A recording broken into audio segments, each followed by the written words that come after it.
manje sengiduma umhlaba wonke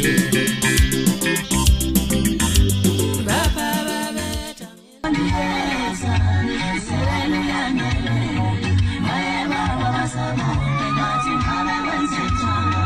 wena mafundla wena phuma kimi baba usigantshoza phuma kimi mina ngihlangane nawe ngicela ungaphazamisi umuntu wami ungaphazamisi first lady unomthini ulokhu umfunza ishimane zakwanzimande zawuthufuza nini ngoba yimini umuntu ogidelwayo yimini umuntu owaziyo ukuthi umkazi wenziwa njani hayi lo umncoma mahana cela uphuma kimi baba cela uphuma kimi asilingani ngamandla baba ngiphathizwe oluphatha insimbi getha mchunu uzoyigeja lento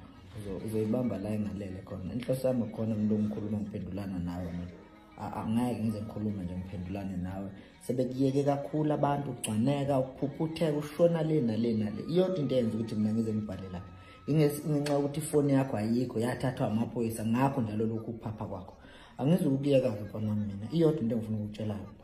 iyodwa futhi into engilindele kuwe ngithi mina kuwena lo muntu owamdlalisa umkamuntu ushadile uzofulela umuzi wasemachunwini ngenkuna yakomunye umuzi bengilindele ukuthi ngizomtshela ukuthi mhlawumbe njengoba ungekho uphuma ejele ubungazi ukuthi kwenzakalayo kuloko kubuza ukuthi zawuthufuza nini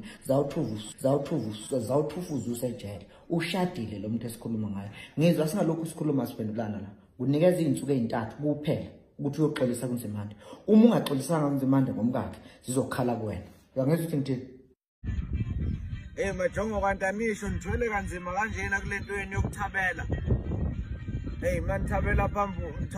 kwamanina kanti ngavelelwa amanina umshayelani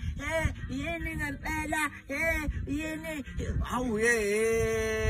ngani ngadlaleli ngasekitchen suka yabona nje ke mina nje ngisaphinde ngithabele nansizwa ngoba ugijima abesifazane bezongena phakathi nendawo ugijime nalokho oboy okubizwa ngoboy nogehla bese athi hayi manje kanti kukuthini hayi sophinde ngithabele mhlawumbe uqeda nje inkulumo phakathi kwami naleli jongo la mchunu ngizwe bengade ngithe 3 days insizwa yakithi angilose kanjena ke umuntu kakhulu 3 days ngoba lento ngiyayibona izozingena na osisi laba ngikhuluma nosisi mina bangabe ukuthi sikhuluma namajongo kunikeza until 5 o'clock namhlanje uxolise kulo mfoko kaNzimande mangabe ukuthi awuxolisi ngo5 o'clock namhlanje kulo mfoko kaNzimande ngicela ukuthi wazi ukuthi ngo6 o'clock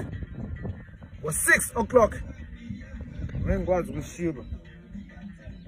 angikwazi ukushiba ngomFacebook uvela uthi promote violence kodwa ngithi kuwena ngo6 o'clock ngiyawuqeda umcimbi ngo6 ngiyawuqeda umcimbi vala fana